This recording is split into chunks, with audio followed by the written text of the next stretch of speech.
Good morning, student. May I all ask you to please stand up and let's start our class with a prayer. Miss Vasquez, please lead the prayer.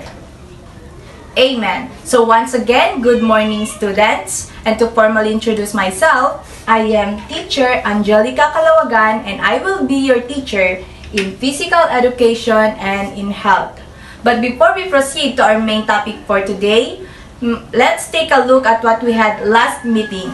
Yes, Ms. Ramirez? Very good. Last meeting, we took an anthropometric measurement wherein I told you to perform the 3-minute step test, zipper test, push-up, curls up, and even the arm string and the flex arm support. So those anthropometric measurements are what we call the physical fitness testing activities.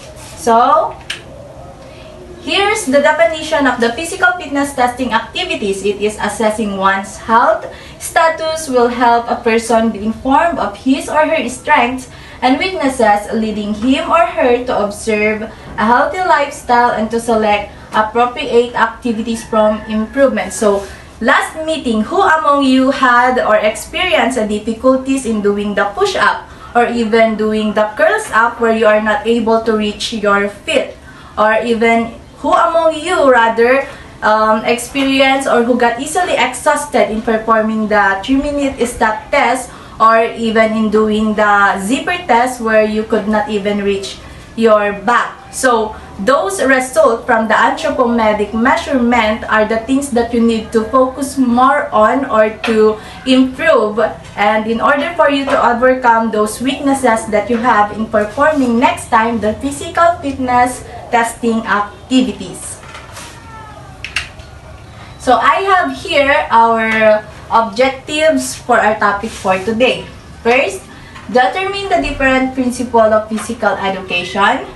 Second, set fit goals based on training principles to achieve and or maintain health-related fitness. Third, apply the principle of exercise in creating a workout plan.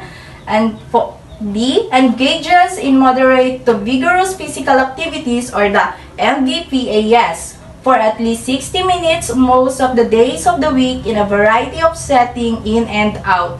And lastly, discuss the importance of the different principles of exercise. So I have here, class, a picture of a person. Could you please, or any one of you, could you please share your ideas or observations about the pictures here of a person from day 1 to day 112? Yes, Miss Vasquez? Very good, Miss Vasquez. This person underwent a heavy or hard workout or physical activities in order for him to achieve this kind of result. So this is how this person's body looks like from day 1, and this is now the visual result of his consistent undergoing exercise up to day 112. So, as I said a while back, a visual result. Who among you know the importance of having a visual result? Yes, Ms. Ramirez? Very good, Ms. Ramirez. Having a visual result keeps up the desire of a person to be motivated to doing or undergoing a consistent physical exercise or activities. So that is the importance of having seen a visual result from the things that we work hard on. Like what this man did from day 1 and the result now from day 112. So I know now that you have an idea about our topic for today. Yes, Ms. Ramirez? Very good, Ms. Ramirez. Our topic for today is the principles of physical activity and FITT or the FIT principles. So as I mentioned a while back, the visual result. So how do we get a result? So first, we need to maximize the result of a physical fitness program. So, as the meaning of this principles of physical activity, the principles of physical activity is the state of getting an effective result by maximizing the result of a physical fitness program. So it says here in short that In everything we do, we must reassure that our goals should be achieved. So, what should we do? Of course, we should know what are the principles of physical activities to follow. So, here is the number one principle of physical activities. Overload principle. It indicates doing more than normal for improvement to happen. Additional load must be added and exerts greater than load what was used to. So in overload, so what does it mean to make it short? Any idea, Ms. Ramirez? Very good, Ms. Ramirez. So in overload principles, what are we doing that we are used to? For example, you are used to walking often. So in overload, you may walk a little faster or a little more, or you may walk a little further than the normal way that you are walking. So, but let's proceed to next principle, the principle of progression. Principle of progression is the gradual increase in exerting effort or load that is done not too slowly nor too rapidly. This principle aids safe and effective. So in principle of progression, you won't be able to get to the next level without going through the steps from simple to complex one.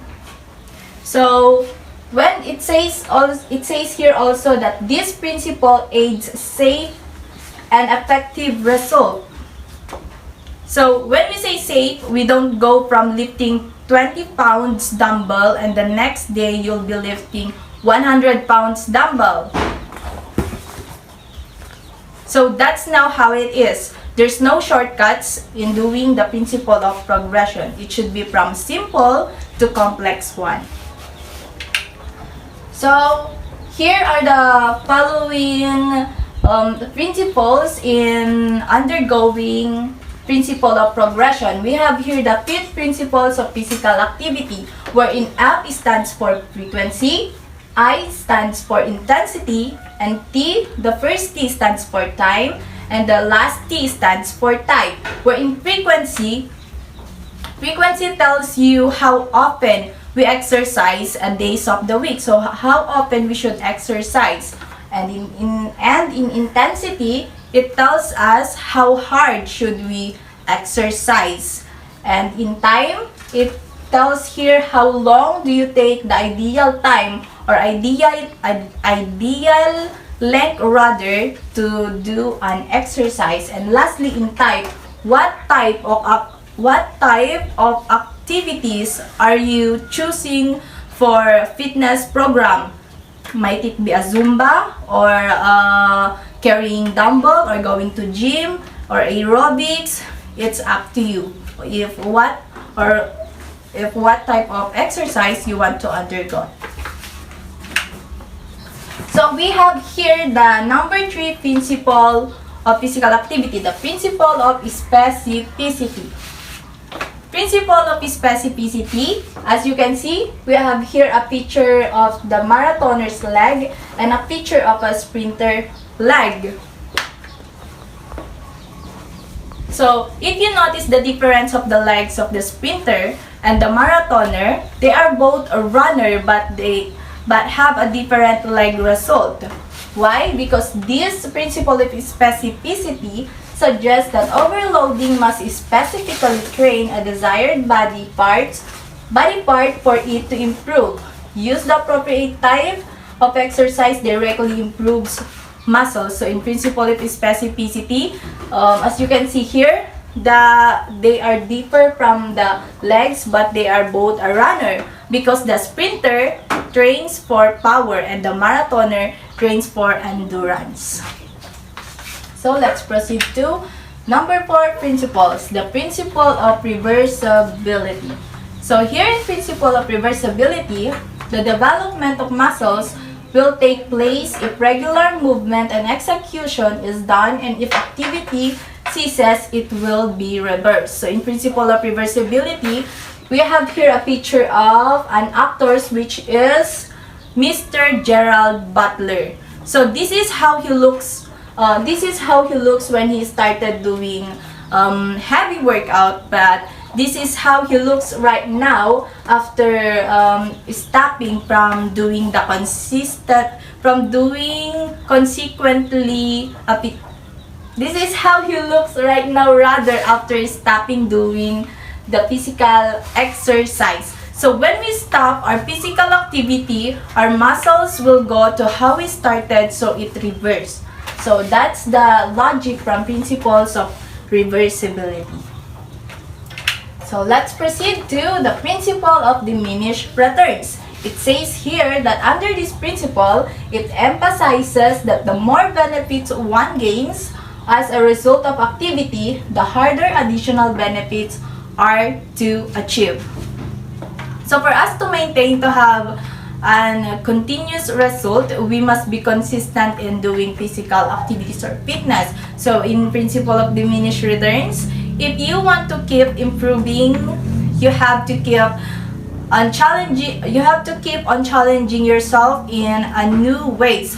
So you can get better than you are today by doing the same workout that you have done yesterday. So you need to keep on challenging yourself when you're about to start your exercise, from lifting a dumbbell lifting a 220 pounds dumbbell, and next day you'll have to increase the number of pounds or the amount of pounds of that dumbbell in order for your body to challenge and more result to be seen.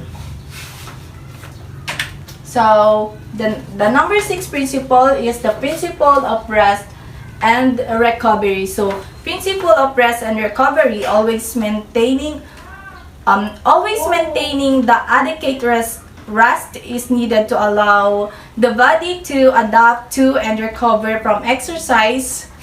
So we have here the two categories of principle of rest and recovery. We have the short-term recovery and the long-term recovery. So in short-term recovery, this is sometimes called active recovery, occurs in hours immediately after intense exercise. So it only took you short time to rest. And while in long-term recovery refers to those that are refers to those that are built into a seasonal training program, or most well-designed training schedule will include recovery days or weeks that are built into annual training studies. And to differentiate or distinction of these two, short-term recovery may only took you a minute or hours to recover or rest, while in long-term recovery it may be scheduled from a days or a week. So in the number 7 principle of physical activity, we have the principle of individual differences, where it says here that people vary in their ability to develop fitness components. We differ in age, gender, genes, environment, and lifestyle. So it is self-explanatory, but in number 7, it stresses provides a unique benefits to each person based on the unique characteristic of that individual. So that would be all. These are the 7 principles of physical activities. So to sum up, I have prepared here an activity for you to arrange the following features that will show a better application of overloading and progression principles for push-up. And I will be giving you a 1 minute to answer this one. Okay? Time's up. So the answer here is, the first one should be the letter C. Of course, we need to start push-up from the simplest to complex. So the answer would be C, A, D, and B. Who got the correct answer? Yes, very good, Miss Ramirez. And in number 2 also, we have here the overloading and progression for walking. So I'm giving you 1 minute again to answer this, or to rearrange this activity from simplest to complex. Okay, time's up. Of course, like from number 1, we need to arrange this from simplest to complex. So we have here first the 10 minutes walking, and second, the 10 minutes brisk walking. Third, 10 minutes jogging up to the lastly, the complex one should be the 10 minutes uphill walking. And who got the correct answer? Very good, Miss Vasquez. A round of applause. So I have here prepared you an 8-item quiz in order to evaluate or determine if you are attentive all throughout our discussion. So I'm giving you 5 minutes to answer this identification quiz.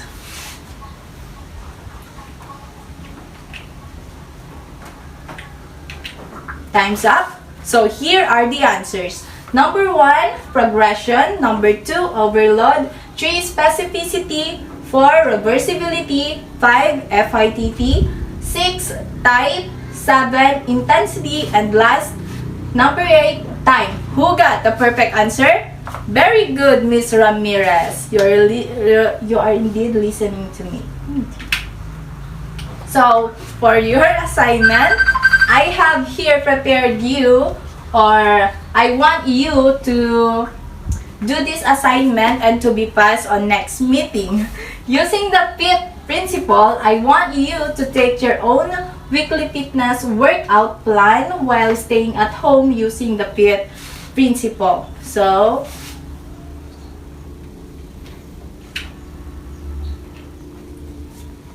that would be all, and that where our discussions end up.